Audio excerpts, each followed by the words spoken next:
नमो अरियन्ताणं नमो सिद्धाणं नमो आयर्याणं नमो उज्जयाणं नमो लय सव्वसाहूणम् एषो पञ्चनमुक्कारो सव्वपावपणासणो मङ्गलाणं च सव्वेसिं पठमं होयि मङ्गलं मङ्गलं भगवान् वीरो मङ्गलं गौतमप्रभु मङ्गलं स्थूलिभद्राद्या जैनधर्मोऽस्तु मङ्गलम् अज्ञानतिमिरान्धानां ज्ञानाञ्जनशलाकया नेत्रमुन्मीलितं येन तस्मै श्रीगुरवे नमः।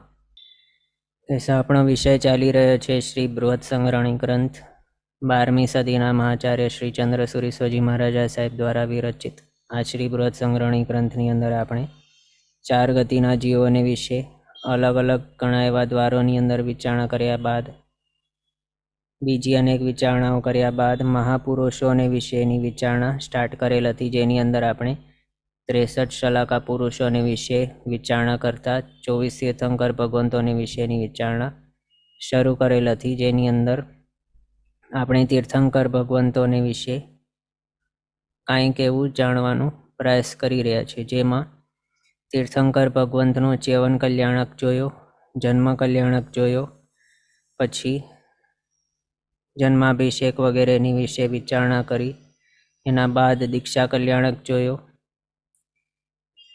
એટલે દીક્ષા કલ્યાણકને વિશેની વિચારણા કરી. જોવાની તો આપણી ઘણી ઈચ્છા છે, તીર્થંકર ભગવંતોના દરેક કલ્યાણકની અંદર આપણી પણ હાજરી હોવી જોઈએ, એવી આપણી બધાની પણ ઈચ્છા હોય અને હોવી જોઈએ.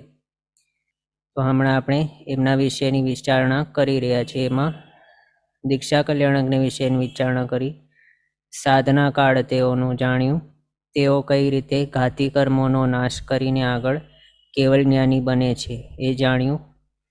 જે સમયે તેઓ કેવલ જ્ઞાની બને છે ત્યારે જ તેમનું તીર્થંકર નામકર્મનો ઉદય થઈ જાય છે, જેના ઉદયના અથવા તો જેના વિપાકના હિસાબે 8 મહાપ્રાતિહાર્યો બની જાય છે, રચાઈ જાય છે દેવો દ્વારા, અને આગળ મોટું એવું મહાન આખા 3 લોકની અંદર જેવા પ્રકારની રિદ્ધિ પોસિબલ નહીં હોય એવા પ્રકારની વૃદ્ધિવાળું એવો મહાન મોટું એવું સમવસરણ 1 યોજનના વિસ્તારવાળું ગોલ અથવા તો ચોખૂણું 3 ઘટવાળું, જેની અંદર 4 દિશાની અંદર એક દ્વાર હોય છે દરેક ઘટમાં, એવા 3 ઘટ છે.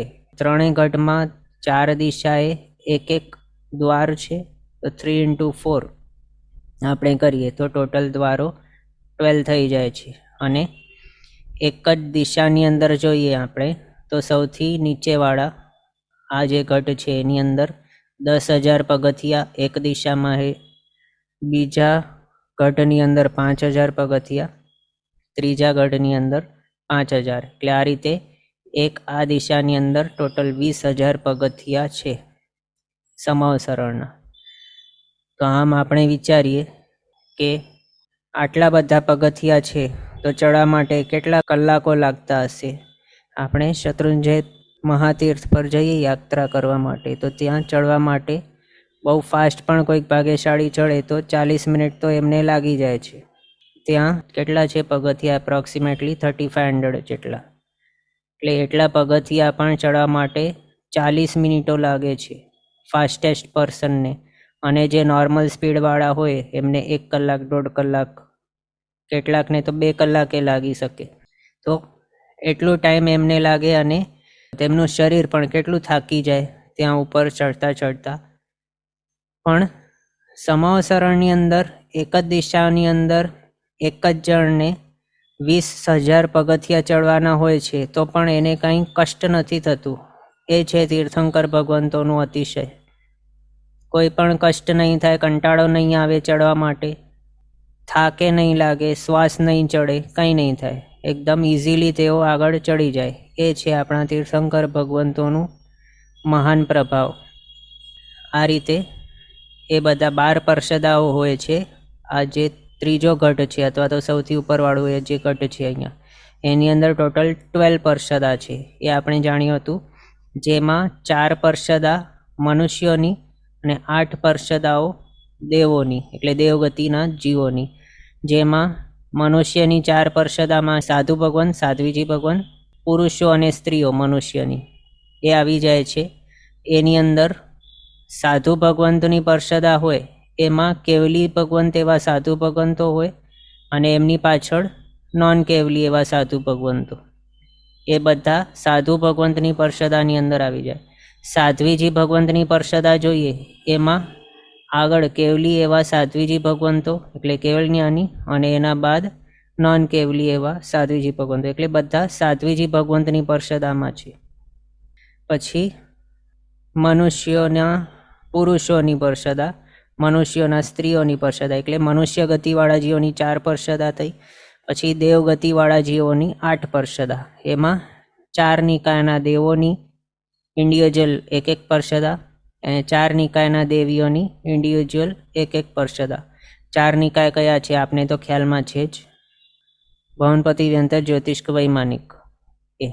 એટલે આમ જો જોઈએ તો એક નિકાયના દેવગતિવાળા જે છે એમની પર્ષદા કેટલી તો 2, એટલે ભવનપતિની પર્ષદા કેટલી તો 2 12માંથી. કઈ 2 તો ભવનપતિના દેવો અને ભવનપતિની દેવીઓ. એ જ રીતે વ્યંતર, જ્યોતિષ્ક, વૈમાનિકની પણ 2 પર્ષદા, દેવોની અને દેવીની એમ. એટલે આમ જો ક્વેશ્ચન હોય કે દેવગતિવાળા કોઈક એક નિકાયના જીવોની પર્ષદા કેટલી તો 2, મનુષ્ય ગતિવાળા જીવોની પર્ષદા કેટલી તો 4. એટલે એવું કંઈ પણ આપને યાદ રાખવાનું અને જેવું ક્વેશ્ચન હોય એ વિચારીને પછી એના ઉપર એનો આન્સર સિલેક્ટ કરતો તો આન્સર વિચારવાનું પછી. હા, તો એ જોયું આપણે 12 પર્ષદા છે. હવે એ 12 પર્ષદામાં તિર્યંચ ગતિવાળા જીવોને સ્થાન નથી, પણ તેઓનું સ્થાન ક્યાં છે? બીજા ઘટ ઉપર અહીંયા આપણે જોઈ શકીએ છીએ. આ સેકન્ડ ઘટ છે એની અંદર તિર્યંચો છે. એ પણ કયા તિર્યંચો? તો તિર્યંચ પંચેન્દ્રિયો છે. પંચેન્દ્રિય શા માટે કહીએ છીએ? કારણ દેશના જે અહીંયા છે તો દેશનાની અંદર શું થઈ રહ્યું હોય તો તીર્થંકર ભગવંતો જીનવાણી આપતા હોય. જીનવાણી એટલે તીર્થંકર ભગવંતો દ્વારા જે વાણી સંભળાવવામાં આવે અથવા તો જે પ્રવચન, પ્રભુના વચનો જે છે તે કહેવામાં આવે અને તે બધા જીવો સાંભળતા હોય. અને સાંભળી કોણ શકે? તો જેમની પાસે શ્રોત્રેન્દ્રિય હોય. શ્રોત્રેન્દ્રિય કોની પાસે હોય? તો પંચેન્દ્રિય જીવોની પાસે હોય. અને એ પંચેન્દ્રિય જીવો પણ કેવા હોવા જોઈએ? તો સંજ્ઞી હોવા જોઈએ, કે જેમની પાસે મન હોય, માત્ર સાંભળી લે અને મન જ નહીં હોય, વિચાર વિમર્શ કંઈ કરી નહીં શકે, વિચારણા નહીં કરી શકે, તો એવા અસંજ્ઞી જીવોને પણ એ સાંભળ્યાનો કંઈ લાભ નહીં થાય. એટલે ઇન શોર્ટ અહીંયા શું છે તો પંચેન્દ્રિય તિર્યંચો છે. મનુષ્ય તો બધા પંચેન્દ્રિય જ હોય છે, દેવો એ પણ બધા પંચેન્દ્રિય જ હોય છે, પણ અહીંયા જે તિર્યંચો બતાવ્યા બીજા ગઢમાં એ માત્ર પંચેન્દ્રિય તિર્યંચો જાણવાના. હવે તીર્થંકર ભગવંતોના દેશના દ્વારા માત્ર પંચેન્દ્રિય જીવો અથવા તો જે શ્રોત્રેન્દ્રિયવાળા છે જીવો એમને જ લાભ થાય એવું જરૂરી નથી. એકેન્દ્રિયથી પંચેન્દ્રિય બધા જ જીવોને લાભ થાય છે. એમ આપણને થશે એ કઈ રીતે? હમણાં તો કહ્યું કે માત્ર શ્રોત્રેન્દ્રિયવાળા જીવો જ તે સાંભળી શકે, તો એમને જ લાભ થવું જોઈએ. તો એકેન્દ્રથી ચૌરેન્દ્રિયને પણ કઈ રીતે લાભ થાય? લાભ તો થાય છે, ભલે તેઓ સાંભળી નથી શકતા, પણ શું? તો જે પણ જીવો અહીંયા સાંભળે છે જીનવાણી, એ જીનવાણીની અંદર જે હેય, જ્ઞેય અને ઉપાદેય એની જે સમજણ તેઓને મળે છે, આ જીવોને, આ બધા એ બધા શ્રોત્રેન્દ્રિયવાળા જે પંચેન્દ્રિય જીવો છે એ બધા જીનવાણી સાંભળીને હેય, જ્ઞેય અને ઉપાદેયનું જ્ઞાન પામીને શું કરવા લાયક છે તે કરે છે, એનું આચરણ કરે છે. શું છોડવા લાયક છે, જે હેય છે તેનો ત્યાગ કરે છે. અને જે જાણવા લાયક છે, જ્ઞેય છે, એની જાણકારી લે છે. એટલે એની અંદર તીર્થંકર ભગવંતો જૈના પાલન વિશે પણ કહે છે. અને આગળ શું કહેતા હોય તેઓ, એટલે માત્ર થોડું જ આપણે એમની જે જીનવાણી છે તો વિશાળ સમુદ્ર છે, એની અંદર કેટલાક એવા પણ પોઈન્ટ્સ છે કે જેની અંદર એકેન્દ્રિયથી ચૌરેન્દ્રિય જીવોની જૈના પાલનનું જ્ઞાન અપાતું હોય. એટલે એના હિસાબે શું થઈ જાય?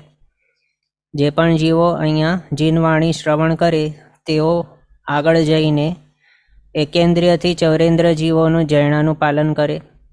ઘણા બધા જીવો સમ્યક્તિ થઈ જાય, એટલે તેઓ સાચી સમજણવાળા થઈને જે છોડવા લાયક છે, એટલે જે જૈના પાલન કરવા લાયક છે અને જે હિંસાનો ત્યાગ કરવા લાયક છે, એનો પણ ત્યાગ કરવા માટે ઘણો પ્રયત્ન કરશે.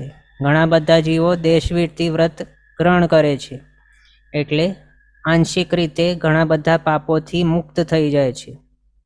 કેટલા બધા જીવો સરવીરતી પણ ગ્રહણ કરે છે, એટલે આખા જ ત્રણેય લોકના બધા જ જીવોને અભયદાન આપી દે છે. અને એ બધા જીવોની અંદર કોણ કોણ આવી જાય છે? તો એકેન્દ્રિયથી ચૌરેન્દ્રિય પણ આવી જ જાય છે. એટલે જીનવાણી દ્વારા માત્ર અહીંયા જે સાંભળી રહ્યા છે એવા પંચેન્દ્રિય જીવોને જ ફાયદો કે લાભ નથી થતો, પણ એકેન્દ્રિયથી ચૌરેન્દ્રિય જીવોને પણ લાભ મળે છે અથવા તો લાભ થાય છે એમ. બીજું, તીર્થંકર ભગવંતો એ આપણે જોયું હતું ને કે તીર્થંકર ભગવંત અહીંયા પૂર્વ દ્વારથી આગળ જઈને પૂર્વ દિશા સન્મુખ જે રહેલું જ હોય છે સિંહાસન, એના ઉપર બિરાજમાન થઈ જાય છે. એટલે ત્યાં જઈને પહેલાં તો નમો તિથસ્સ કહીને પ્રદક્ષિણા આપીને પછી પૂર્વ દિશા સન્મુખ એવા સિંહાસન ઉપર બિરાજમાન થઈ જાય છે. અને નમો તિથસ્સ જે કહ્યું એના ઉપરથી શું આપણને સમજવાનું છે કે તીર્થને તેઓ નમન કરે છે. એટલે તીર્થંકર જેવા મોટા એવા ત્રણેય લોકની અંદર સૌથી શ્રેષ્ઠ એવા જે જીવો કહેવાય સંસારની અંદર, એ કોણ છે? તો તીર્થંકર ભગવંતો. એનાથી ઉપર બીજો કોઈ નથી સંસારમાં, કોઈ પણ જીવ. તો એવા જીવો પણ તીર્થને નમસ્કાર કરે છે. તો તીર્થને શા માટે નમસ્કાર કરે છે? કારણ તેઓ પણ આજે જે તીર્થંકર બનેલા છે તેનું શ્રેય કોને જાય છે? તો પ્રીવિયસ ભવોની અંદર તેઓ જે ધર્મ આરાધના કરીને આવેલા છે, જેના કારણે તેઓનું તીર્થંકર નામ કર્મનું બંધ થયું, જેના કારણે પહેલાં તો તેમને સમ્યક્ત્વની પ્રાપ્તિ થઈ. આ બધું કોના કારણે થયું? તો અનાદિકાળથી જે તીર્થ અથવા તો જે ધર્મ તીર્થ ચાલી આવ્યું છે પરંપરાથી, એના કારણે આગળના અમુક ભવની અંદર તેઓએ ધર્મ શ્રવણ કર્યું હશે કોઈક ઠેકાણે, અથવા તો કોઈકના દ્વારા બોધ પામેલ હશે, અથવા તો કોઈના નિમિત્તથી અથવા તો કોઈ પણ રીતે તેઓએ સાચી સમજણ પ્રાપ્ત કરેલ હશે. અને એ ભવની અંદર તેઓએ ધર્મતીર્થનું આલંબન લીધેલ હતું, અથવા તો તે ધર્મતીર્થના એવા કોઈક સ્ટેટમેન્ટ્સ હશે, કોઈક એવા વાક્ય તેમના મનમાં એવા બેસી ગયા હશે, જેના કારણે આગળ તેઓએ સમ્યક આચરણ પોતાના જીવનની અંદર ઉતારી દીધું હશે પ્રીવિયસ કોઈક ભવોની અંદર, જેના કારણે આગળ તેઓ હજી કર્મ નિર્જરા કરતાં આગળ વધ્યા અને વધીને અહીંયા સુધી તેઓ પહોંચી ગયા કે આખા સંસારનું જે ઉત્કૃષ્ટ અથવા તો સૌથી ઉપરવાળું જે પોસ્ટ હોય તે તેઓને મળી ગયું. એટલે આમ જો જોઈએ તો ઇન શોર્ટ, તીર્થંકર ભગવંતને તીર્થંકર ભગવંત કોણે બનાવ્યું, અથવા તો એમના તીર્થંકર ભગવંત બનવા પાછળ કોનું હાથ છે? તો ધર્મતીર્થનું છે.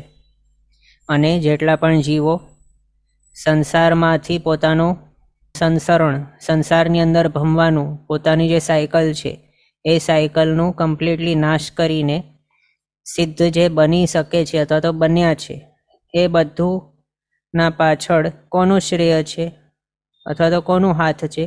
તો ધર્મતીર્થનું જ છે.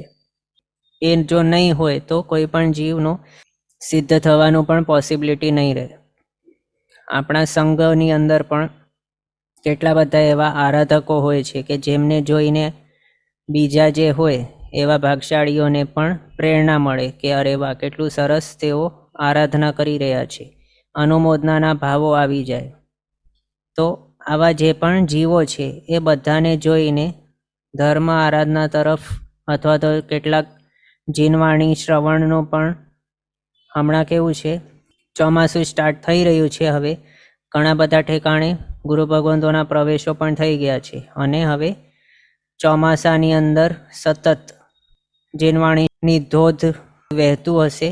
ભલે પ્રત્યક્ષપણે જીનેશ્વર ભગવંત આપણે ત્યાં પધારતા નથી હમણાં, અને આપણા એવા કમ ભાગ્ય છે અથવા તો એવા પુણ્ય આપણા ઓછા છે કે જેના કારણે પ્રત્યક્ષ એવી ડિરેક્ટ જીનવાણી આપણે સાંભળી નથી શકતા હમણાં, પણ પરોક્ષ રીતે અથવા તો વાયા આપણી પાસે જીનવાણી આવી રહી છે, આવી શકે છે અને મળી શકે છે.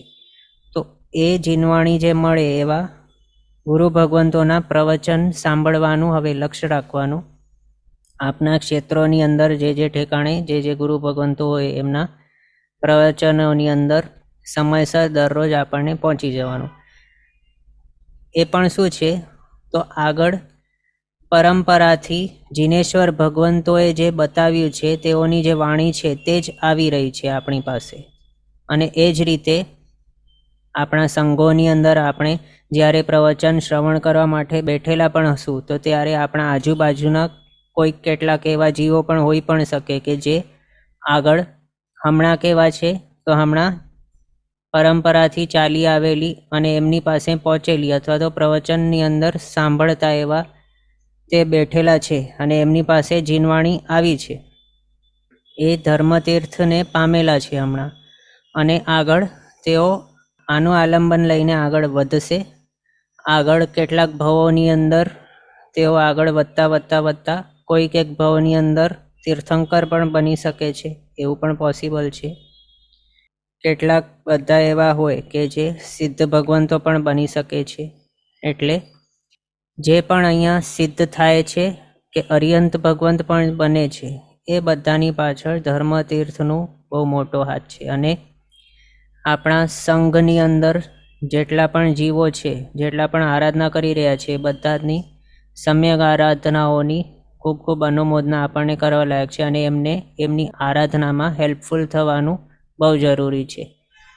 એકબીજાનું હેલ્પફુલ થશું તો એકબીજાના આત્મકલ્યાણની અંદર આપણે બહુ મોટો રોલ પ્લે કરશું.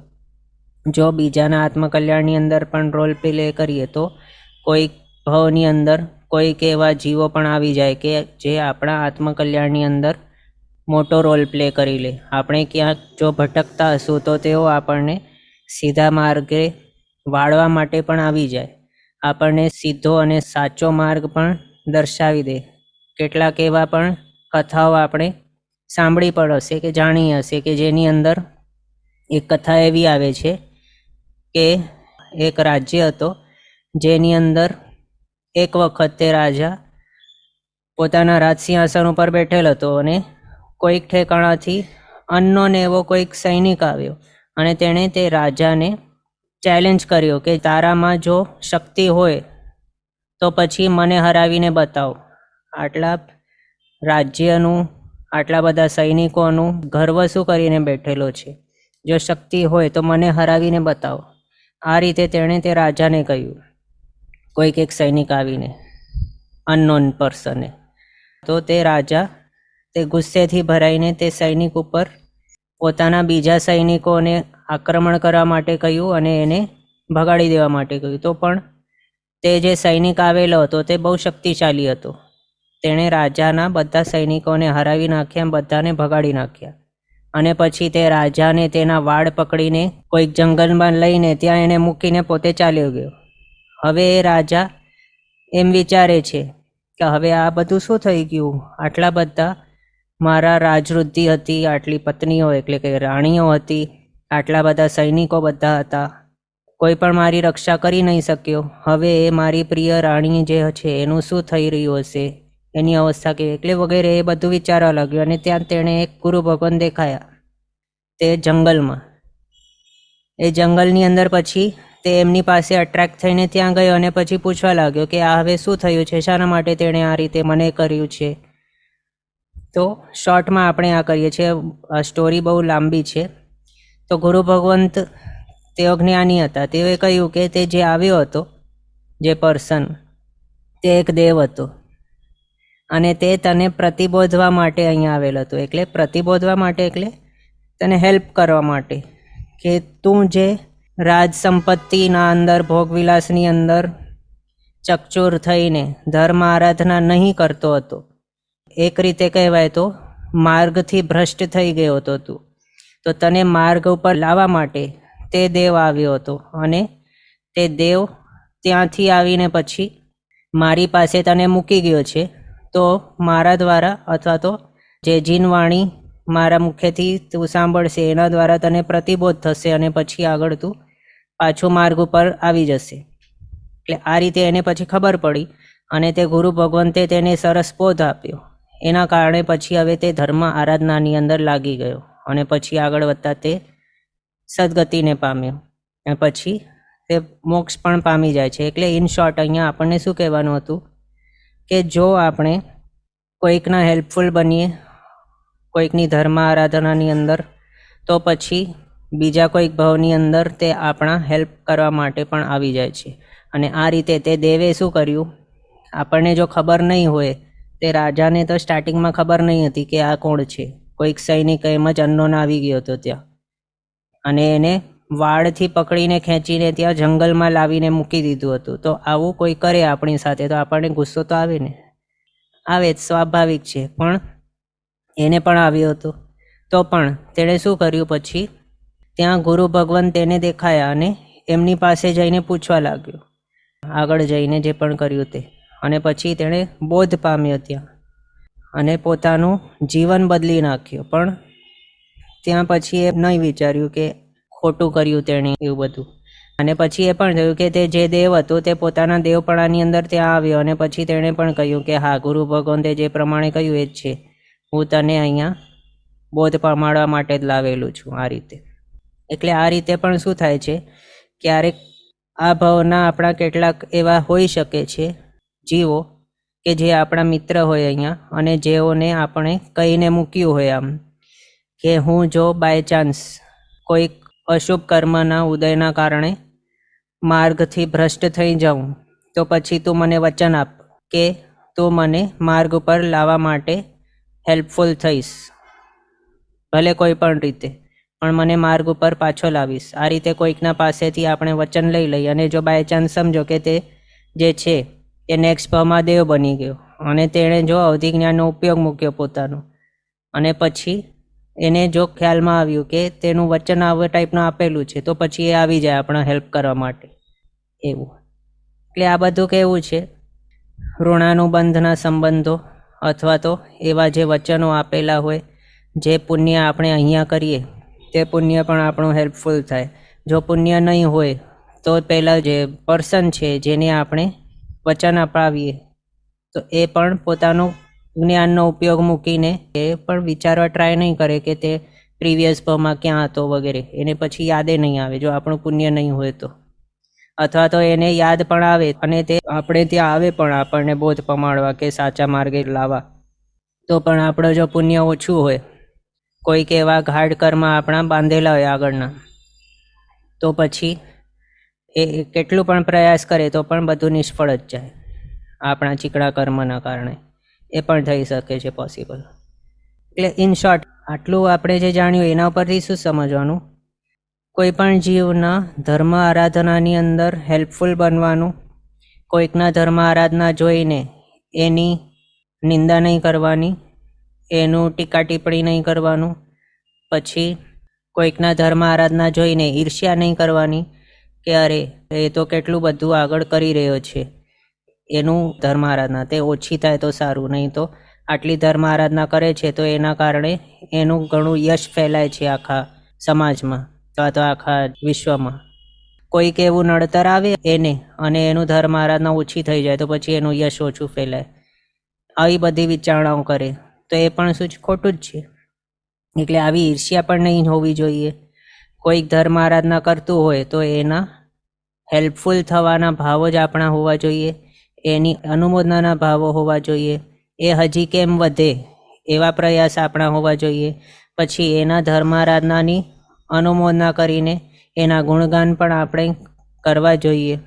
આ બધું કરશું તો આપણા અંદર પણ ધર્મ આરાધનાના ભાવો આવી જશે. જો આપણી શક્તિ એના જેવી નહીં હોય તો એવી શક્તિ પણ આપણી પ્રગટી જશે.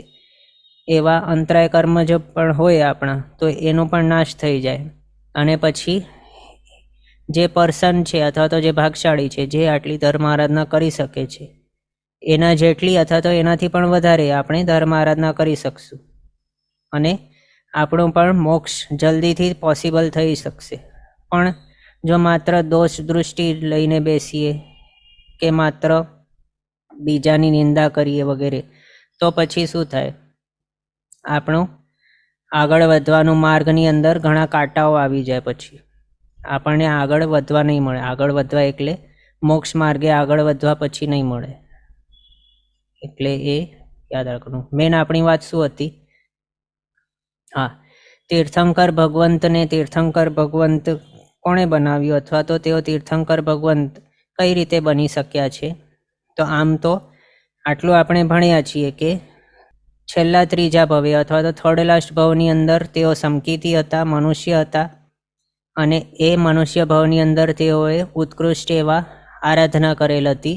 20 સ્થાનક જે છે એનામાંથી કોઈકની અથવા તો બધા પદની ઉત્કૃષ્ટ આરાધના કરી.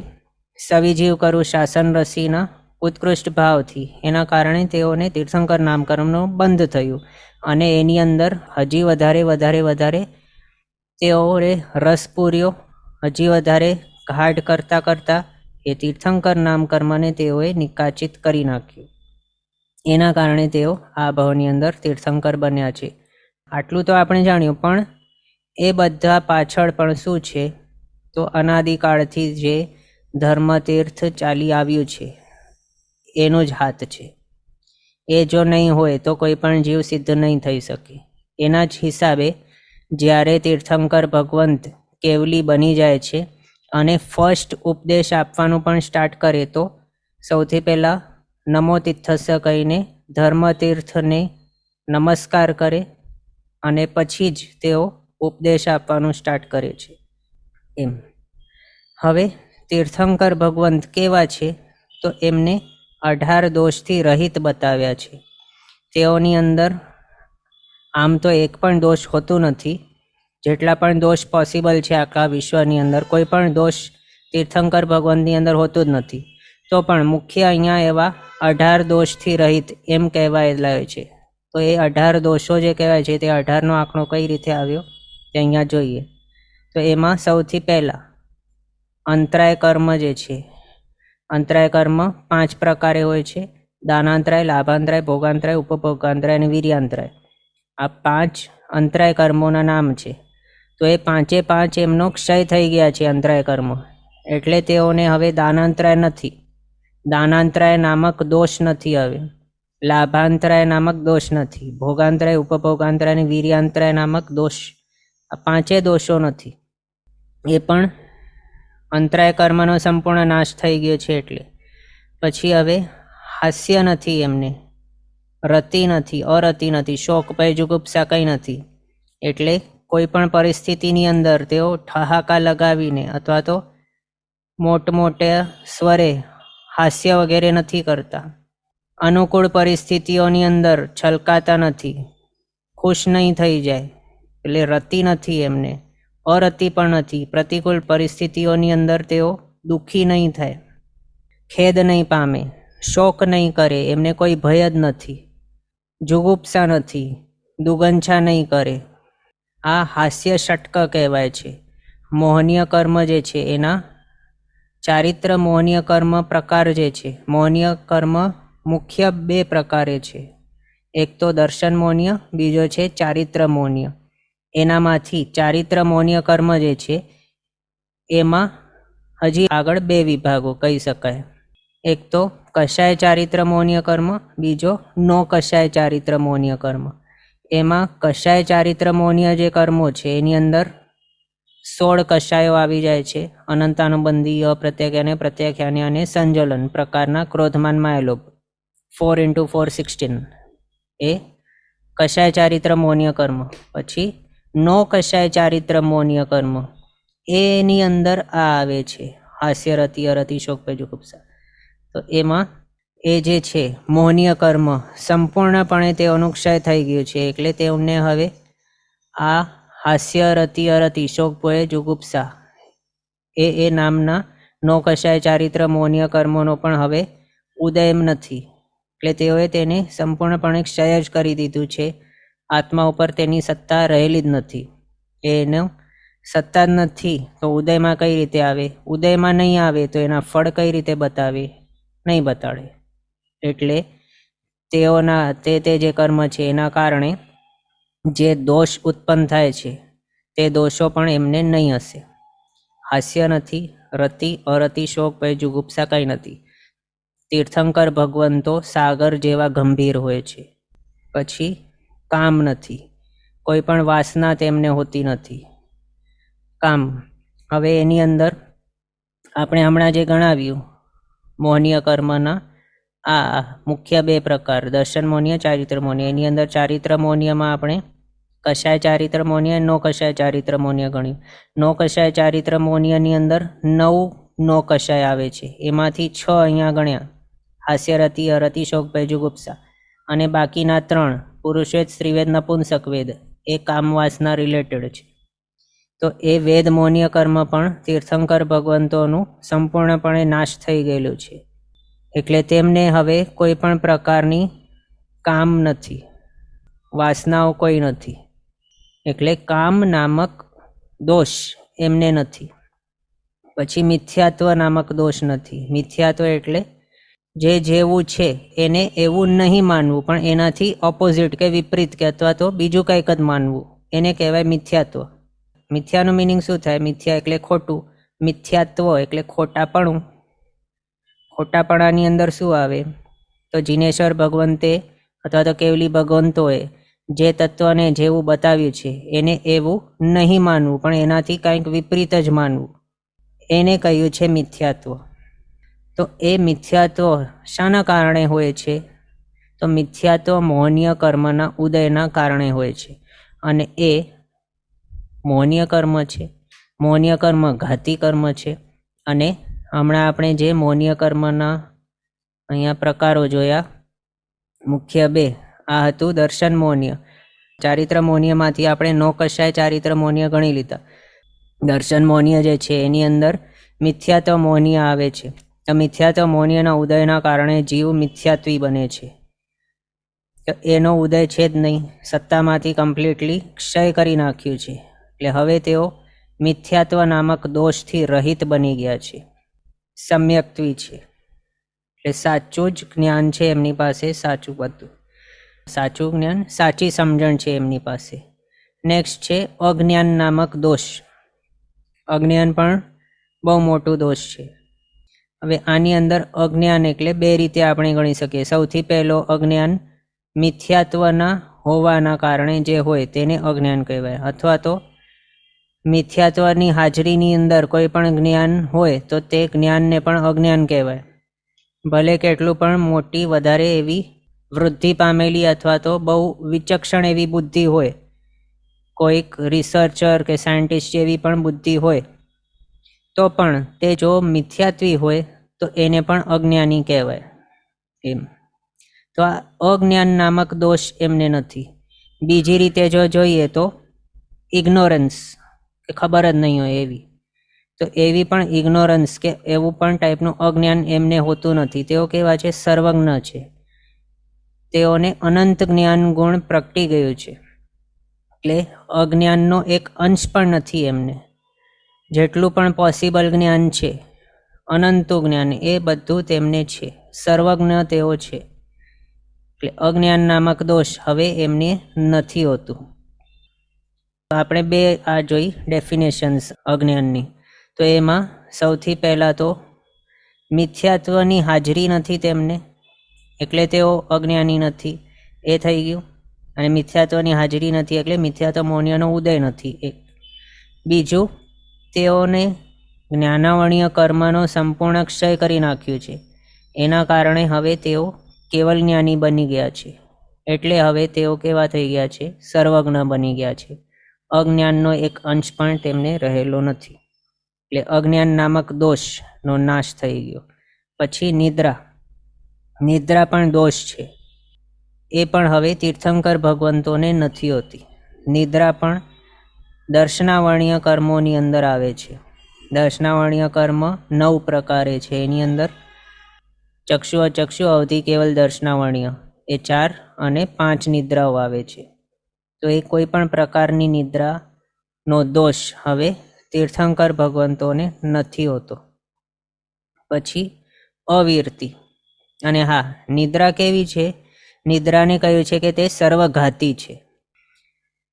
આમ જો વિચારીએ, એક એક્ઝામ્પલ લઈએ, કોઈકને ચક્ષુ દર્શનાવર્ણીય કર્મનો ઉદય છે, તો ચક્ષુ દર્શનાવર્ણીય કર્મના કેટલાક વધારે પ્રમાણની અંદર અથવા તો તીવ્ર એવા રસવાળો એવું ચક્ષુદર્શનાવર્ણીય કર્મનો કોઈક એક જીવને ઉદય છે, એ સમજો એક્ઝામ્પલ માટે. તો એને શું કરશે, તે પંચેન્દ્રિય છે અને એની પાસે આંખો પણ છે, તો પણ તેને આંખોમાં નંબર લગાડી દેશે, એટલે તેઓ ચશ્મા પહેરીને ફરવા માટે મજબૂર થઈ જશે ચક્ષુદર્શનાવર્ણીયના ઉદયના હિસાબે. ઉદય એટલે કે ઘાટ પ્રમાણનું તીવ્ર ઉદયના હિસાબે એની પાસે જે આંખો મળેલી છે એની અંદર પણ ખામી રહી જશે. એના અંદર ગામડાની ભાષાની અંદર કહીએ તો નંબર આવી જાય. ચશ્મા પહેરવા પડે તો પછી એને ક્લિયર દેખાય, એવી આંખો એને મળેલી હોય. પણ જો નિદ્રાનો ઉદય થઈ ગયું તો પછી કાંઈ જ નહીં દેખાય. નિદ્રામાં સ્પર્શનેન્દ્રિય દ્વારા, સ્પર્શ દ્વારા જે સામાન્ય બોધ થાય એ પણ નહીં થાય. પછી રસનેન્દ્રિય દ્વારા ટેસ્ટની જાણકારી અથવા તો તે ટેસ્ટનું દર્શન, એમ જો કહેવાય તો સામાન્ય બોધ, એ પણ નહીં થાય. પછી ઘ્રાણેન્દ્રિય દ્વારા સુગંધ દુર્ગંધનો પણ બોધ નહીં થાય. ચક્ષુરેન્દ્રિય દ્વારા પણ વિવિધ એવા 5 રંગો છે એનું પણ દર્શન નહીં થાય, સામાન્ય બોધ એ પણ નહીં થાય. એના બાદ શ્રોત્રેન્દ્રિય દ્વારા પણ કંઈ સમજણ નહીં હોય. એટલે નિદ્રા કેવી કઈ છે, તે સર્વઘાતી છે.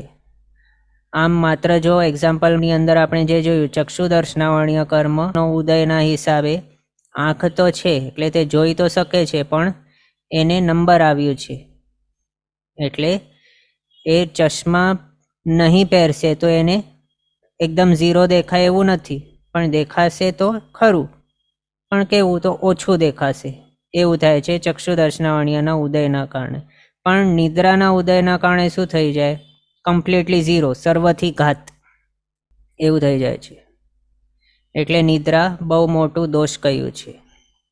તો એ નિદ્રા નામક દોષ પણ તીર્થંકર ભગવંતોને હોતું નથી. નેક્સ્ટ છે અવિરતિ. અવિરતિ પણ દોષ છે. કોઈ પણ પ્રકારની વિરતિ આપણે નહીં ગ્રહણ કરીએ, છૂટા ફરતા હોઈએ એટલે કોઈ પણ વ્રત પચ્ચા ખાણો વગર આમનેમ આપણે જીવતા હોઈએ તો પછી એ પણ દોષ છે. કર્મબંધના 4 હેતુઓ અથવા તો કારણ બતાવ્યા છે. મિથ્યાત્વ, અવિરતિ, કષાય અને યોગ. એની અંદર અવિરતિ નામક પણ એક રીઝન છે. આ રીઝનના કારણે કર્મ બંધાય છે. અવિરતિ ટોટલ 12 પ્રકારે બતાવી છે, જેમાં 5 ઇન્દ્રિય અને મનને કાબૂમાં નહીં રાખવું, એટલે એની અવિરતિ 6 પ્રકારે થઈ. અને બાકીના 6 પ્રકાર કયા, તો 6 કાય જીવોની હિંસાથી નહીં અટકવું અથવા તો તેમની હિંસા કે વિરાધ ન કરવી, તે બાકીનો 6 પ્રકાર, એટલે 6 + 6 = 12. આ પ્રમાણે 12 પ્રકારની અવિરતિ કહેલી છે. એમાંથી કોઈ પણ પ્રકારે અવિરતિ તીર્થંકર ભગવંતોને હોતી નથી.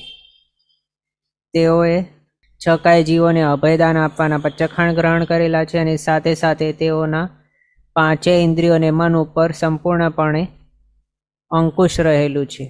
બેફામ અહીંયા ત્યાં તેના વિષયો વગેરેની અંદર તે ભટકવા દેતા નથી. જ્યારે દીક્ષા કલ્યાણક એમનું થાય છે, સર્વ 64 ઇન્દ્રો પોતાના સ્વપરિવારો સહિત આવે છે. બધા તીર્થંકર ભગવાનના દીક્ષા કલ્યાણકની ભવ્ય ઉજવણી કરે છે, અને તેઓ સર્વવિરતિ ગ્રહણ કરે છે ત્યારે, એટલે સર્વ પાપોથી અટકી જાય છે સર્વથા આજીવન. ત્યારથી હવે તેમને આંશિક પણ અવિરતિ રહેલી હોતી નથી, સર્વવિરતિ ગ્રહણ કરી લે છે એના હિસાબે, એટલે તેમને હવે અવિરતિનો દોષ નથી. પછી રાગ નથી અને દ્વેષ નથી. રાગ દ્વેષ જે છે તે આપણે કષાયની અંદર આનો સમાવેશ કરી શકીએ, અથવા તો આમ જોઈએ તો ક્રોધ અને માન જે છે તે દ્વેષની અંદર, માયા અને લોભ છે તે રાગની અંદર આપણે કેટેગરાઇઝ કરી શકીએ. તો તીર્થંકર ભગવંતને હવે કોઈ પણ રાગ નથી, દ્વેષ પણ નથી. તેઓના ચારિત્ર મૌન્ય કર્મ, જે મૌન્ય કર્મની અંદર આવે છે, એ મૌન્ય કર્મ તેઓનું સંપૂર્ણપણે ક્ષય થઈ ગયું છે. હવે તેઓ રાગી પણ નથી, દ્વેષી પણ નથી. કોઈના ઉપર પણ તેઓને રાગ નથી, કોઈના ઉપર પણ દ્વેષ પણ નથી. જો રાગ હોય તો દ્વેષ થાય, રાગ જ નથી તો દ્વેષ પણ નહીં થાય. અને જો બીજા વર્ષમાં જોઈએ તો એ કર્મ કે જે કારણ બને છે રાગ દ્વેષ લાવવા માટે, એવા જે કશાય મૌન્ય કર્મો વગેરે છે તે પણ હવે તેઓના આત્મા ઉપરથી નીકળી ગયા છે, ક્ષય પામી ગયા છે સંપૂર્ણપણે. એના હિસાબે તેઓ હવે વિતરાગી બની ગયા છે. પણ વિતરાગી ક્યારે બન્યા? આપણે આગળ લાસ્ટ ક્લાસની અંદર લગભગ જોયું છે. વિતરાગી કયા ગુણસ્થાનકે બની ગયા છે તેઓ? તીર્થંકર ભગવંત વિતરાગી કયા ગુણસ્થાનકે બની ગયેલા હોય છે? જો યાદ હોય તો ચેટ બોક્સની અંદર બતાવજો મને. વેઇટ કરું છું 2 મિનિટ. એક આન્સર આવ્યું 10th, બીજું આન્સર આવ્યું 11th, ત્રીજું આવ્યું 12th, નેક્સ્ટ આન્સર આવ્યું 14th. તો રાઈટ આન્સર છે 12th. 12મા ગુણસ્થાનકે તીર્થંકર ભગવંતો વિતરાગી કહેવાય છે. આમ તો 11મે ગુણસ્થાનકે રહેલા જીવને પણ વિતરાગી કહેવાય, પણ ક્ષપક શ્રેણી માનતા હોય જ્યારે તીર્થંકર ભગવંતો, ત્યારે 11મું ગુણસ્થાનક આવે જ નહીં. તેઓ 10મા ગુણસ્થાનકથી ડિરેક્ટલી 12મા ગુણસ્થાનકે આવી જાય છે. અને 10માને છોડતાની સાથે જ મૌન્ય કર્મનું સંપૂર્ણપણે ક્ષય થઈ જાય છે. અથવા તો મૌન્યનો સંપૂર્ણ ક્ષય થઈ ગયો, જે સંજલન લોભ પણ હતું સૂક્ષ્મ કીટી રૂપ, એનું પણ જ્યારે ક્ષય થઈ ગયો, એનો એ ઉદય નીકળી ગયો, ત્યારે તેઓ 12મા ગુણસ્થાનકે આવી ગયા. અને મૌન્ય કર્મનો સંપૂર્ણ ક્ષય થઈ જવાના કારણે તેઓ હવે વિતરાગી કહેવાયા. અને એ વિતરાગીપણું તેઓને ક્યારે આવ્યું? તીર્થંકર ભગવંતોને 12મા ગુણસ્થાનકે આવ્યું છે. ઓકે, અનુમોદના આપની. તો એ 12મા ગુણસ્થાનકે આવી ગયા ત્યારે તેઓ વિતરાગી બની ગયા છે. એટલે રાગ દ્વેષ તો કેવલી બન્યા એનાથી પહેલાં જ નીકળી ગયું છે. એટલે રાગ નામક દોષ નથી, દ્વેષ નામક પણ દોષ નથી હવે તેઓને. આ 18 દોષોના નામો આપ બધાને બાયટ કરવાના છે. આપને જો એમ જોવું હોય તો આપણે આમ યાદ રાખી શકીએ, 5 અંતરાય કર્મ છે, એનો ક્ષય થઈ ગયો છે, એના હિસાબે આ 5 અહીંયાથી અહીંયા સુધી. પછી નો કશાય ચારિત્ર મૌન્ય કર્મ, એટલે હાસ્ય ષટક, હાસ્ય રતિ અરતિ શોક ભય જુગુપ્સા, એ 6 કર્મોનું સેટ. એના બાદ કામ, 3 વેદ નથી, એ રીતે યાદ રાખી શકીએ. 3 વેદનો પણ ક્ષય થઈ ગયો છે, એટલે કામ નથી. પછી મિથ્યાત્વ નથી, જ્ઞાનવર્ણીય ક્ષયના હિસાબે એમ યાદ રાખી શકીએ કે અજ્ઞાન નથી. દર્શનાવર્ણીયનો ક્ષય થઈ ગયો છે, એની અંદર નિદ્રા પણ આવી જાય છે, એટલે નિદ્રા પણ હવે નથી. સરવીરથી ગ્રહણ કરેલા છે, એટલે અવીરતીનો દોષ નથી.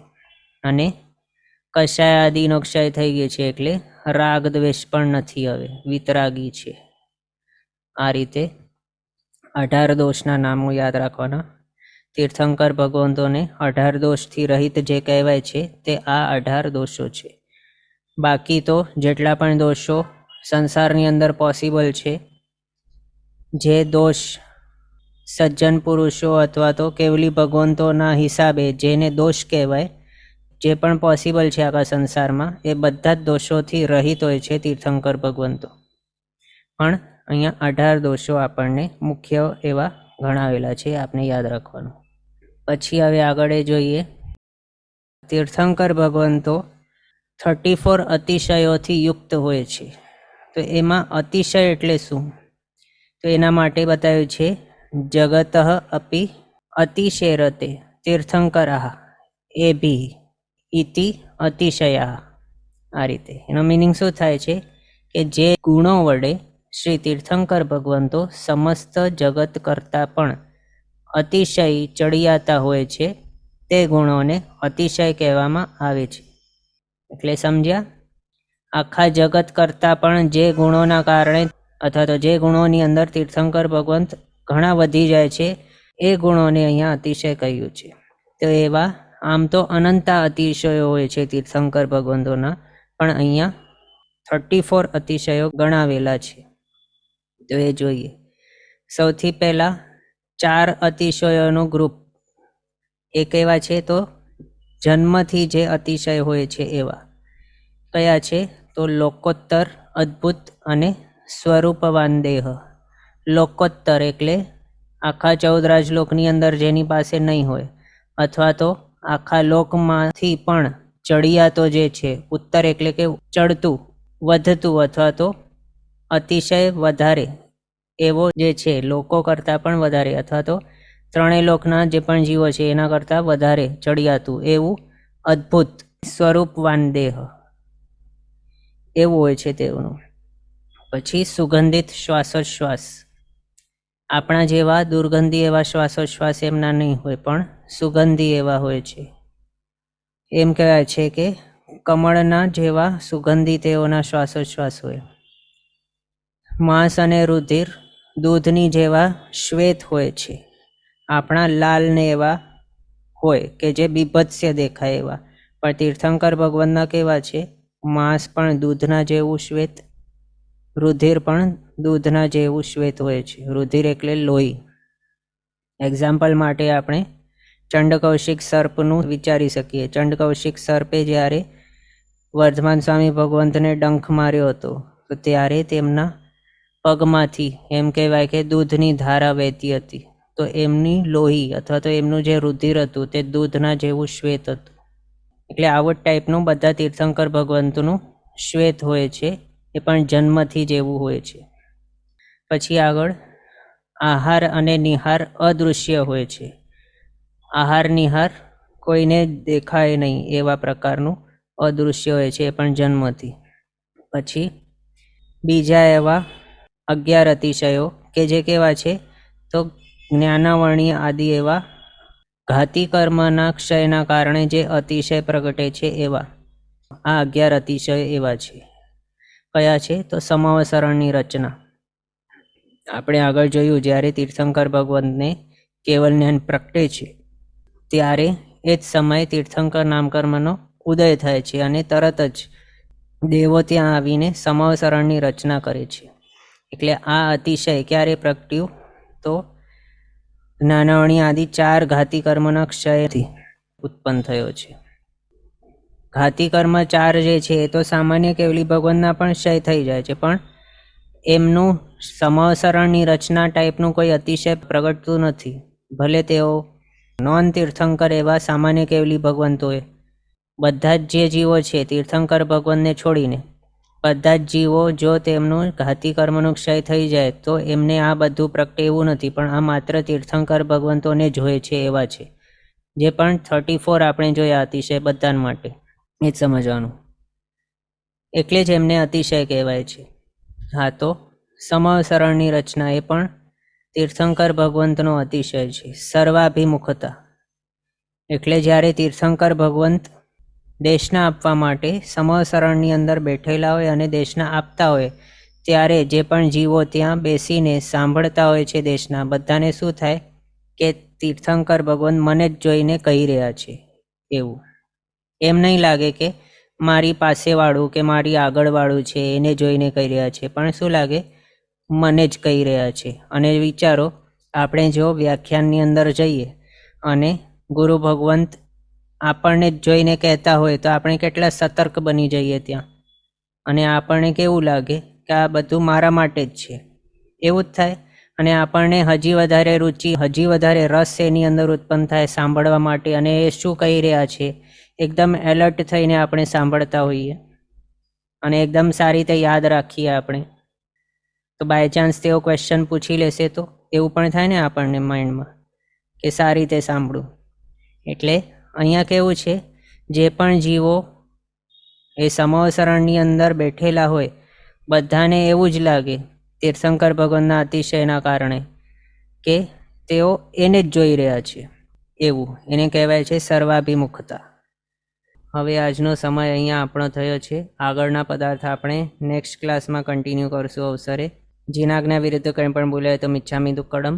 સર્વમંગલ માંગલ્યમ સર્વકલ્યાણકારણમ પ્રધાનમ સર્વધર્માણામ જૈનમ જયતિ શાસનમ. પ્રણામ. બધા શાતામાં રહેજો, જીનાજ્ઞાપૂર્વકનું જીવન જીવજો, સર્વવીરતી તરફ આગળ વધજો અને મનુષ્ય ભાવ સફળ કરજો.